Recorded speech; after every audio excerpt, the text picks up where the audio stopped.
Mateus capítulo 24, versículo 12 está escrito: devido ao aumento da maldade, o amor de muitos esfriará. Quando lemos ou quando ouvimos esse versículo, logo nós começamos a pensar em notícias de pais que mataram seus filhos, notícias de guerras que são travadas pelo mundo afora e todo tipo de notícias ruins. E pensamos que o amor dessas pessoas esfriou. Geralmente, atribuímos passagens bíblicas que confrontam o nosso caráter a outras pessoas.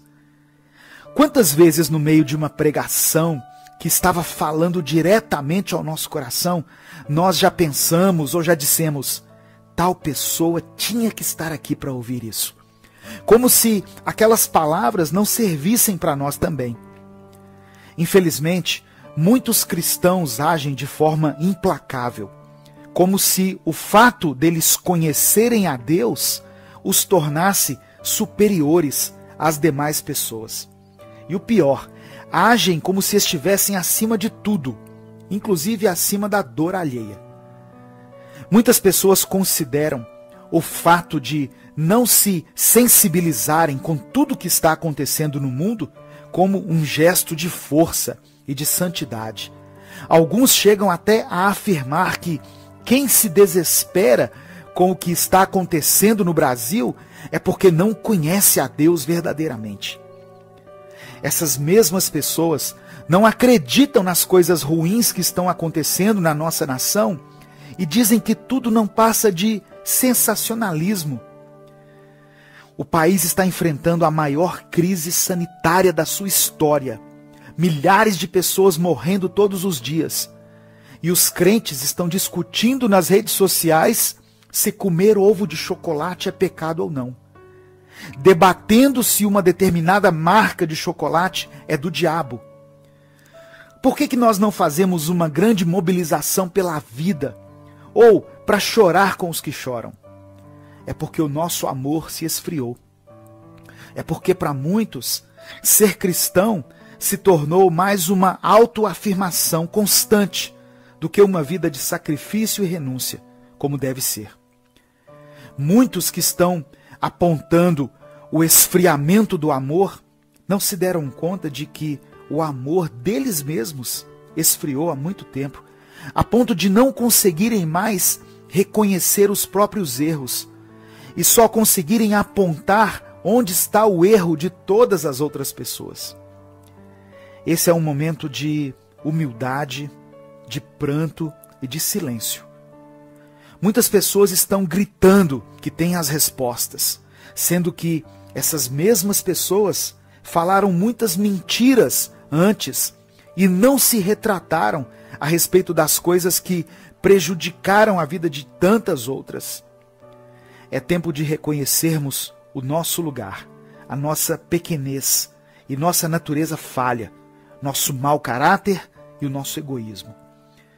Pessoas conseguem enxergar o fim do mundo em letras de músicas seculares, mas não conseguem enxergar os sinais dos tempos quando seu irmão ao lado está passando fome por causa de uma pandemia mundial. Está cada vez mais difícil expressar palavras de esperança e de amor para aqueles que estão agindo como se tudo o que está acontecendo não passasse de exagero. Muitos de nós estamos precisando, na verdade, de palavras de confronto, palavras duras, palavras que nos façam enxergar que o nosso amor se esfriou e que por pura ignorância nós temos contribuído também para o esfriamento do amor do nosso próximo.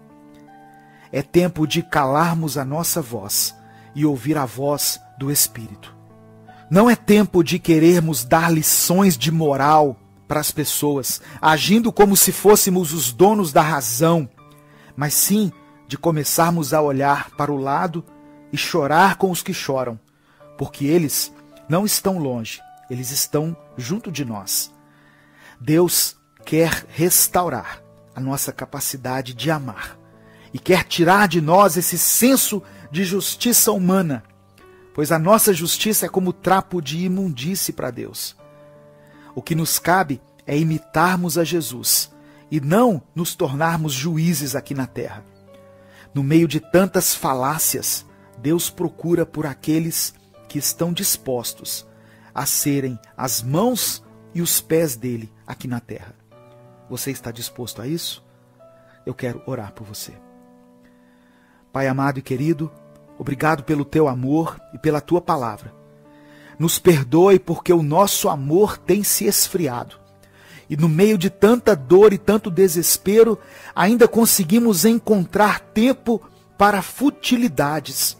E nos dedicamos a propagar coisas inúteis que não têm nada a ver com o Senhor e com a tua palavra. Restaura em nós a capacidade de amar, a capacidade de nos compadecermos da dor alheia e tira de nós esse falso senso de justiça, porque a justiça pertence ao Senhor e o que nos cabe é apenas sermos sal e luz aqui nessa terra, enquanto vivermos, que possamos falar menos e agir mais. É isso o que nós te pedimos, em nome de Jesus. Amém. Compartilhe essa mensagem, ela pode mudar a vida de alguém. Inscreva-se e seja membro do canal se quiser apoiar esse projeto. Deus te abençoe, eu sou o pastor Edivaldo Oliveira e esse foi mais um Minuto com Deus.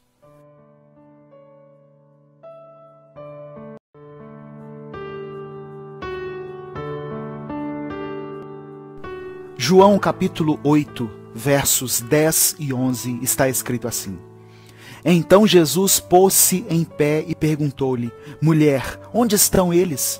Ninguém a condenou? Ninguém, Senhor, disse ela. Declarou Jesus: Eu também não a condeno. Agora vá e abandone sua vida de pecado. Jesus nos dá uma grande lição nessa passagem sobre o dever de nos colocarmos no lugar do outro antes de julgá-lo e condená-lo. Uma mulher tinha sido pega em adultério e perguntaram a Jesus o que deveriam fazer com ela, uma vez que Moisés mandou que os adúlteros fossem apedrejados. Mas em João capítulo 12, verso 47, Jesus disse que não veio para julgar o mundo, mas sim para salvá-lo. Temos vivido um tempo em que grupos de esquerda, de direita e de centro erguem suas vozes, cada um defendendo o seu ponto de vista, muitas vezes querendo exercer sua justiça, mas sem praticar a misericórdia.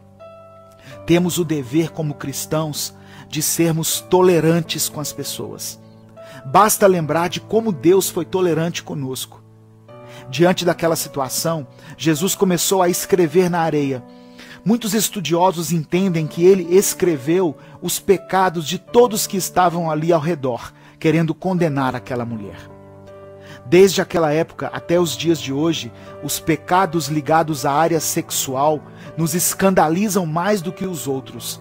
Mas para Deus, não importa qual seja o tipo de pecado, todos têm o mesmo peso de condenação. O inferno é o mesmo para adúlteros, ladrões, mentirosos, homicidas, idólatras e etc. O amor e a misericórdia de Deus são maiores do que a sua sede de justiça.